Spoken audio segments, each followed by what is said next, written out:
What's going on, man? And welcome to the Sports Rant Grant podcast. I am your host, Sports Rant Grant, and welcome to the show. You hear me? Hey, y'all, we got to see Shedeur Sanders yesterday, and I was gonna make a video last night, but I wanted to kind of wait and see what everybody was gonna say about his performance, and I'm glad I did because I woke up this morning to nightcap with Ocho and and the basis of their video was that Kevin Stefanski set Shedeur up for failure simply because Shedeur has not played with the first team in practice. He hasn't gotten any first team reps. And y'all, I think this is some of the most propaganda bullshit that Unc them that ever came with on their show, man. It's just being honest. They both have been calling for Shedeur since Dylan first touched the field. Let's keep it real. And I'm not gonna sit here and defend Dylan Gabriel because I didn't defend Spencer Rattler for my team when people was calling for his head. I'm not gonna defend Dylan Gabriel. But let's keep it real here, man. Chad Ochocinco and Shannon Sharp both know that in the realm that is NFL practices, when you have young quarterbacks in house and you decide on your QB1, that QB1 gets all practice reps with the first team. This is well known throughout football. You need to have your young quarterback getting all the reps with the first team, if that's who you going with. That second guy, you on the scout team offense, period. Now, I don't know why Shannon and Ocho want Shedeur Sanders to be coddled differently than any other quarterback in the league just because he's a young black quarterback with the last name of Sanders. This is now how it works. And you can't sit here and let them sell you no fucking beachfront in Idaho. Because that's what they trying to do with this. They been lobbying for Shedeur Sanders, and that's what they doing. Let me give y'all the real, man. And I'm going to give y'all a real example that happened right in this season to tell y'all why what they talking about is bullshit. And Saints fans going to like this one. Y'all, I give y'all the New Orleans Saints. We had a quarterback battle in the preseason with Tyler Shough and Spencer Rattler. Spencer Rattler won that QB1 position. Week 8, week 9, whatever it was, when we played Tampa, that change was made to Tyler Shough. Now, Kellen Moore came out himself and said Rattler was our QB1, so Shough has not been getting any reps with the first team. He's been running a scout team. Kellen said that. Now, I want to give y'all a comparison to Tyler Shough coming in the second half of a game, not playing with the first team, and Shedeur coming in the second half of a game without having played with the first team since preseason. Y'all check this out. So Tyler Shough, second half against Tampa, he was 17 of 30, 128 yards, 1 interception, 2 sacks, a QBR of 6.9, and a quarterback rating of 53.2. That's Tyler Shough without having any first team reps since preseason. Now I'm going to go to Shedeur Sanders. Shedeur Sanders was 4 of 16, 47 yards, 1 interception, 2 sacks, a QBR of 2.4, and a quarterback rating of 13.5.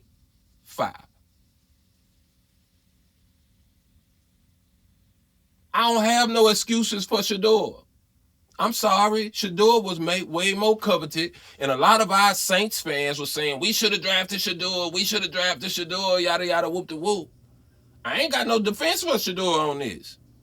Shough came into the same situation against a team that is very much comparable to a Baltimore defensive team, and he did 10 times better than Shedeur Sanders does. Now, people gonna talk about the O-line. I seen people making excuses talking about the O-line didn't even know Shedeur's cadences. This is the excuse that they trying to make, man. Bro, I might agree with that if they had a bunch of pre-snap penalties, a bunch of false starts and shit like that. I watched that whole game because I had a feeling Shedeur was going to play.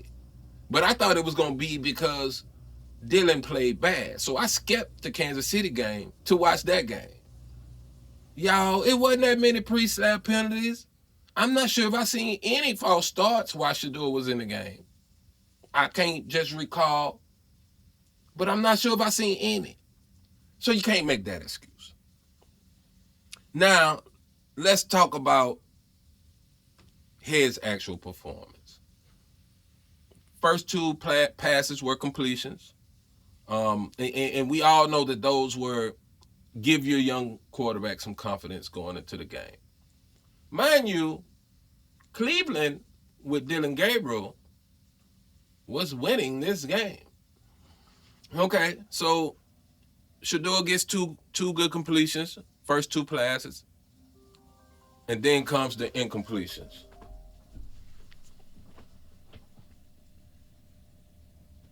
He throws an interception, which was a terrible, terrible interception. There wasn't a Cleveland player within 5 yards of that ball that got intercepted. He gets sacked a couple of times. He comes back and almost throws another interception. Kyle Hamilton dropped it. He would have had 2 interceptions. Now, for the good, because I think that there was a little bit of good in this. He looked accurate 7 out of his 16 balls. I mean, he had 2 bad drops by receivers. He had the 4 completions, 1 big play, 25 yards to Fannin. And he had the one in the end zone that was a perfect ball against perfect defense. So I seen a little bit of good with Shedeur. Out of 16 balls, he threw 7 good balls. Problem is, the other 9 balls were ducks. In the dirt, too far, interception, almost interception. The rest of them was ducks. It ain't no excuse for that, man. It ain't no excuse for that. Another thing that I didn't like about Shedeur's performance was his pocket presence. Now, he did get out and scramble.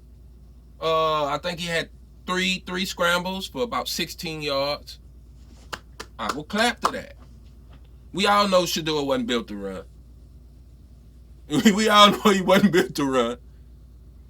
But when that pocket was cloudy and muddy, he didn't know what to do. He did not know what to do.